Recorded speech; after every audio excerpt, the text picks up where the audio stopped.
Napakalaking sakripisyo ginagawa ng ating mga kapatid na OFW para mabigyan ng magandang kinabukasan ang kanilang mga pamilya. Kaya naman ilan sa kanila ang napiling tulungan ng PLDT Global, PLDT Smart Foundation at Department of Migrant Workers. Narito ang report ni Cheryl Cose. Sa taong ito, tinatayang aabot sa 2 milyon ang overseas Filipino workers. Lahat sila naghahangad ng mas magandang buhay para sa kanilang pamilya kaya nakikipagsapalaran sa ibang bansa. Tulad na lang ng mag-asawang Rodel at Catherine Abes. Musmus pa man noon ang kanilang 3 anak. Nagdesisyon si Rodel na maging OFW sa pag-asang kikita siya ng mas malaki. 2015, nang unang lumipad pa Qatar si Rodel para magtrabaho bilang salesman sa isang mall. Ako po ay nagdesisyon na pumunta rito upang mabigyan sila ng magandang kinabukasan. Pero dahil hindi pa rin sumasapat noon ang kita ni Rodel, sumunod na rin ang asawa niyang si Catherine sa Qatar noong 2020. Sa umpisa, alam ko pong mahirap para sa mga anak namin na mawalay kaming dalawa sa kanila. Pero mas inisip ko pa rin ng magandang kinabukasan para sa kanila. Napaiyak po ako kasi po lalayo po sila sa amin. Hindi po namin sila makakasama ng mahabang panahon. Wala na po kaming mapapagsabihan ng mga nararamdaman po namin. Tumatayong magulang ngayon na magkakapatid na Abes ang kanilang lolo at lola. Kahit paano, sinusubukan daw nilang punan ang espasyong pansamantalang iniwan ni na Rodel at Cathy. Parang nasanay na rin yun si Cathy ng na mag-alaga. Kampante sila siguro sa akin na mag-alaga ng anak nila.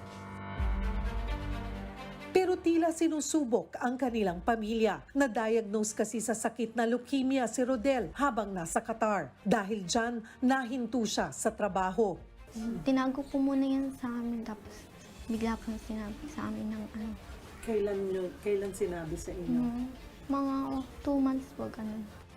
Ang tanging magagawa lang daw ng kanilang mga anak, magpakabait at laging magdasal. Sinabi ko po na mag-aaral ako ng mabuti para masaklian po yung paghihirap nila sa amin.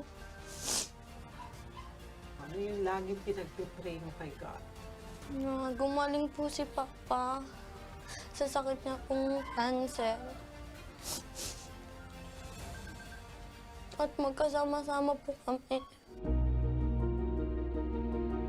Sa ngayon, nagtatrabaho roon si Catherine para patuloy na matustusan ang pangangailangan ng kanilang mga anak. Todo pasalamat naman sila dahil suportado ng pinagtrabahuhang kumpanya ni Rodel ang kanyang pagpapagamot. Kaya't hindi muna sila umuwi ng Pilipinas sa kabila ng kanyang kondisyon. Pero dahil magkakalayo at may iniindang problema, hindi na nila matututukan ang pag-aaral ng kanilang mga anak. High school na ngayon sina Kirby at Jasmine, habang nasa elementarya naman si Kay. Para kahit paano'y makatulong sa kanilang pag-aaral, isa ang pamilya Abes sa mga napiling tulungan ng PLDT Global at PLDT Smart Foundation.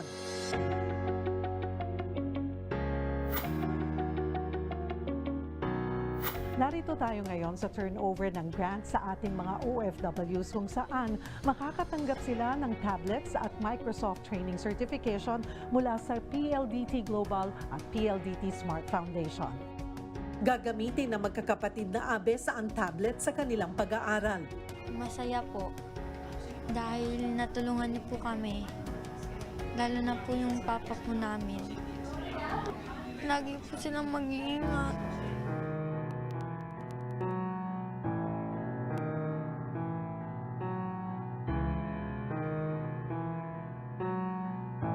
Makakatulong po sa pag-aaral po namin tapos masaya po si mama at si papa po sa amin. Magagamit rin po namin pangkamusta sa aming mga magulang. Binigyan din sila ng Learn Smart Kits na may kasamang Smart LTE Pocket Wi-Fi at flash drive na naglalaman ng learning content para sa mga estudyante. Habang may nakahandang Microsoft training kina Catherine at Rodel, sakaling handa na silang bumalik sa Pilipinas at mag-upskill. Sa lahat po ng staff at bumubuo ng PLDT Global, PLDT Smart Foundation at ng Department of Migrant Workers, ako po'y lubos na nagpapasalamat Naway mas marami pa po kayong mapasaya at ma-inspire na tao. Katuwang ng PLDT ang Department of Migrant Workers sa pagsala ng mga natatanging OFW na patuloy na nagsasakripisyo para sa kanilang mga pamilya. Ayon kay PLDT Chairman Manny V. Pangilinan, malapit sa puso niya ang mga OFW. I can relate to OFWs because I was once one. An OFW in Hong Kong for, in fact, 22 years. Malungkot di ba? Kasi you're away from your family. Bukod sa pamilya Abes, natulungan din ang dating OFW sa Sudan na si Musa Elawad matapos ma-displace noong 2021 dahil sa kaguluhan sa Sudan. Umaasa si Musa na madadagdagan ang kanyang mga kaalaman para makapagtrabaho rito sa Pilipinas. Ilan pa lang sila sa mga kauna-unahang OFW na nabigyan ng oportunidad na magkaroon ng dagdag kaalaman. Actually, si PLDT Global, we've been servicing the OFW for the past 20 years already. We've been very much involved in programs in uplifting the lives of our OFWs. Magkakaasa raw ang iba pa nating kababayan na magpapatuloy ang programang ito. Hindi lang yearly. I think as long as we find a beneficiary that needs help and worthy of assistance, we will be helping.